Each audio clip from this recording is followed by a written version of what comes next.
Welcome back. This is Sandy with Sandy's Organized Chaos, and today we're going to be doing another extremely easy and very fun to make tumbler. This is a reverse tie-dye look. Now, I absolutely love tie-dye, and I was just obsessed with these reverse tie-dye look t-shirts that I've seen, and I just knew I had to make it onto a tumbler.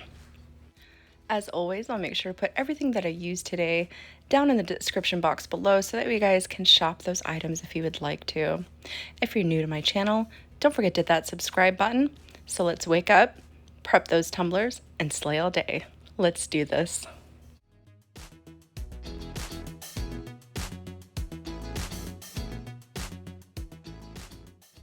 All right, this first step, we are starting off outside, and I already have a nice prepped and primed tumbler here. I just use a nice glossy white to spray paint over that tumbler. I also have my Dawn Power Wash here that we're going to be using, and I'm also going to be using a black spray paint to make sure that we get that reverse tie-dye look. So we need a black spray paint for that. But of course, you don't have to use gloss. If you have a flat, whatever you have on hand, just go ahead and use that. It's perfectly fine. Now I'm going to go ahead and show you guys how I did my stripes. Now I did kind of a swirl effect with my stripes here, but you can do straight lines up and down. You can do lines that go all the way around the middle, like all the way around. It doesn't matter. However you guys want to do your lines is completely up to you. The main thing you want to do is just complete lines up and down your tumbler. So I'm just kind of showing you here. I just did like a swirl all the way around. Whatever is left open will be black. So just keep that in mind. Everything that is covered with your Dawn Power Wash will stay white. Now with this look, I kind of wanted more black than I would the white sections, so that's why I left my bottom open and everything like that. Now I have my black spray paint. I went ahead and I shook that up really well. I'm going to prime it up as well before I put it on my tumbler because you don't want it to be all splitty and splattery all over the place. Then you're just going to load it up really good with that paint completely around your tumbler. Don't forget about those rims and the bottom as well. Then you're going to lift up your hose or your bucket, or dip it down into your bucket, however you guys feel comfortable doing it, or running it under a sink, however you guys do it. If you have a cool sink out in your garage or something like that, you know, however you guys want to rinse this off, just do it that way. And there you go. Now I'm going to let that kind of sit outside. It doesn't take too long for this stuff to dry. I let it sit outside for about 30 minutes and then we'll move inside and we'll finish up this look.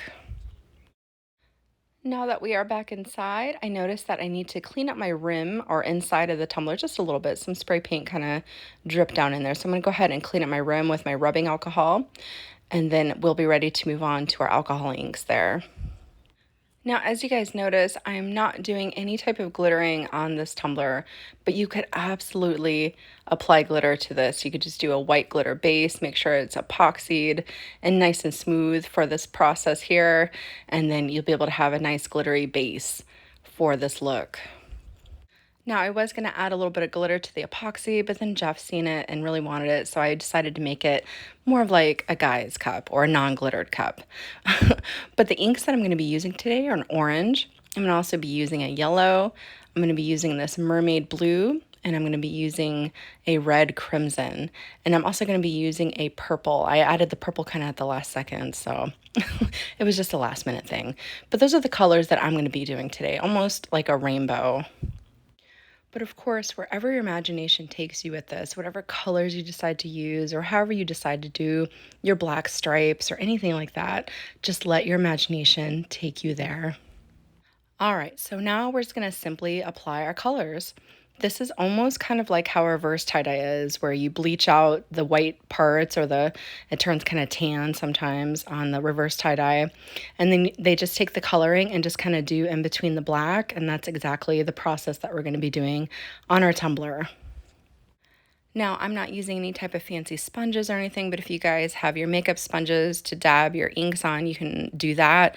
I'm just using a paper towel, and I'm just going to kind of use each kind of section or corner of my towel as I go. So I'm going to apply my red all the way around. You want to make sure you get those little dots too. So I just kind of make sure that I do it pretty much all the way around. It doesn't have to be exactly perfect at first, and you'll see why, because you guys know that alcohol inks, once they start to touch each other, they'll start to bleed and they'll start to kind of form together, making it look a lot more like tie-dye.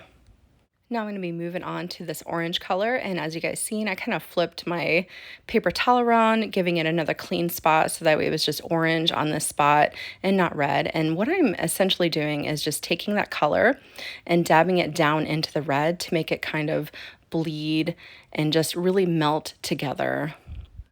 Now, once I have my orange all the way around, as you guys can see, I'm just doing perfect stripes all the way around. Well, not perfect, but I'm kind of dipping up and down. Some spots are a little bit bigger than others because, again, tie-dye isn't perfect, so neither should your colors be on your tumbler as well.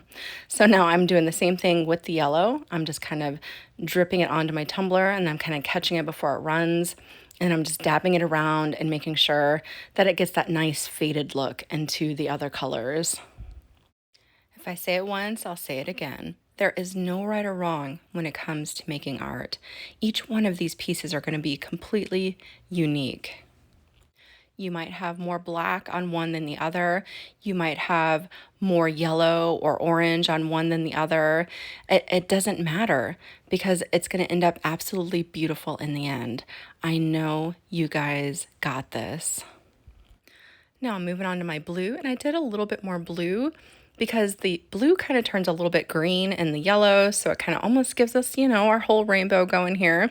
So you have that light green in between the yellow and the blue, so that's why I made my blue just a little bit bigger.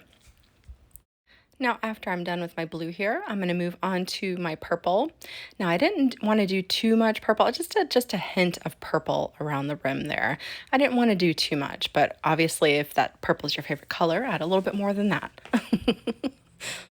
Now, after I add this purple, I'm going to come through and I'm actually going to add just a little bit more yellow to the tumbler, just kind of fade everything together. Again, just dripping it right onto the tumbler itself and just kind of bleeding it up and down into the colors that are above it and below it. And then I'm going to come through with my rubbing alcohol and we're just going to jazz it up even more, making it look even more like tie-dye. You are just essentially blending and just making it look how you would like it to look. So if you want to come back through with some more colors and add a couple spots of a different color to kind of give it even more of a unique look, that sounds like it would be a really awesome idea. Now, before I show you guys how I blend it together with my alcohol, I just want to tell you guys that when Jeff seen this, like I said earlier, he just fell in love and really wanted it. So he actually chose the decal that I'm going to be using on this today. And as you guys seen, he chose the size and everything. And as you guys seen, putting a circle onto this curvy tumbler, it was a little difficult. And I kind of messed up just a little bit. And I'm going to show you guys how I fixed that. But we'll get to that once we go to apply our decal. All right, let's move on to blending up these colors even more. Now, as you guys seen, I just opened up my paper towel to the middle where there is a nice clean spot because we don't want any of those other colors kind of mixing together. I gave it 1 or 2 spritzes of my rubbing alcohol. Then I'm just going to take my paper towel and I'm just going to dab it all over my tumbler. I just kind of rubbed that spot just a little bit, kind of fixed it. I put a little bit too much on there, but that's okay. I fixed it. And that's all I'm going to do to get that blended together look. Now, as you can see, I did a couple more spritzes. And again, I'm just going to do that dabbing motion all up and down my tumbler. I didn't do side to side. I more or less did from the top to the bottom and then back down again. So you don't want to smudge it. You just want to blend it. I also made sure to come through and any of those little tiny spots that might have gotten missed are all filled in. So I just wanted to make sure that anything that was white was filled in with some type of color just to make sure that it really had that look to it. Now I'm going to show you guys exactly what it looks like after I'm done tapping it here. I think I'm done.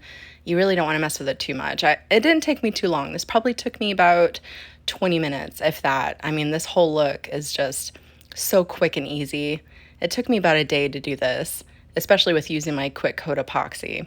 All right, now I'm going to go ahead and move on to the quick coat epoxy like I just talked about. I went ahead and I gave it a quick spray of my 2x Ultra Sealer by Rust-Oleum because I don't want my colors to fade or blend together. So I went ahead and did that because it makes me nervous. That's why I do that. And I'm going to go ahead and apply a thin coating of my epoxy because every time I do a coating of epoxy, I like to try to make it a little bit thin. I'm going to let that spin on my turner for about an hour or two. Then I'm going to let that dry for about 6 hours altogether before I add my decal. All right, like I talked about earlier, we're trying to put a really big circle decal on a curvy tumbler. So I did make some slits next to the wording and the circle. So in between dada, I put a slit next to it and then a slit on the opposite side, but it still didn't help me. It helped out a little bit, but it really didn't help me out too much. But that's okay. Now, because I am working with a 651 Oracal vinyl and it's a basic color, it's just white. Black is also very forgiving as well. If I was working with anything other than that, you would really be able to see what I'm about to do. But that, like I said, we're gonna fix it and it's gonna be just fine. Now, I got it all down, but I knew that there were gonna be some little puckers here and there. So I went ahead and straightened out everything the best that I could. And you want to try to make sure that the integrity of the circle is still there before we go to move on to this next step. So all I'm going to do is I'm going to pinch those little areas together that are all bumped up like that, just making sure, again, that the circle form is still there, because that's what you want. Because if the circle form isn't there, then you'll be able to notice. Now I'm going to take my X-Acto knife here. I'm going to make a slit right next to where it bumps up. I'm going to lay it over the top of the other side of my vinyl here. And then I'm going to cut it so that way it meets together.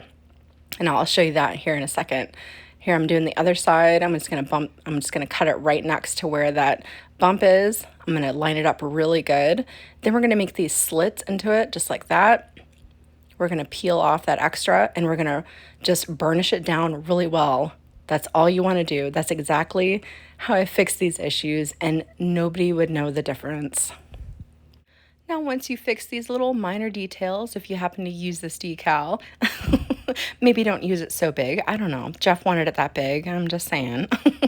You're going to apply your last 2 finishing coats of epoxy. Now, every coat of epoxy you do, you want to hit it up really good with your torch so that way it gets all those little micro bubbles out, and she is good to go, or he.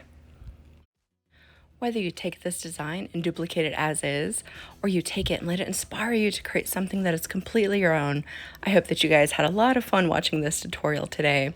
Again, if you're new to my channel, don't forget to hit that subscribe button, and I will see you guys next time.